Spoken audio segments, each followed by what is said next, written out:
Лайыклы ялга чыккач тормыш башлана гына әле. Надежда өлкәннәр клубына йөрүчеләр шулай ди.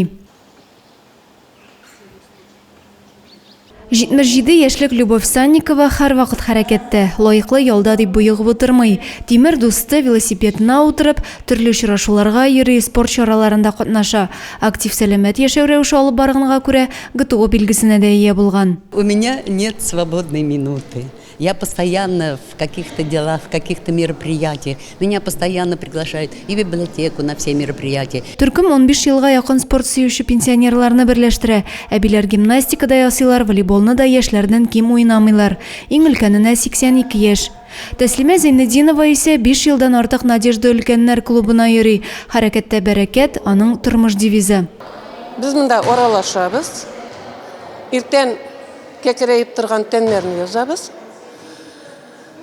Файдасын да күрәм. Район күләмендә үткәрелгән ярышлар, спорт чаралары да алардан башка узмый. Һәр туган көнгә сөенеп яшәүче, яшьләргә үрнәк булырдай өлкәннәрнең озын гомерле булуларын телибез. Адилә Бирханова, Юлия Казамарова, Зей хәбәрләре.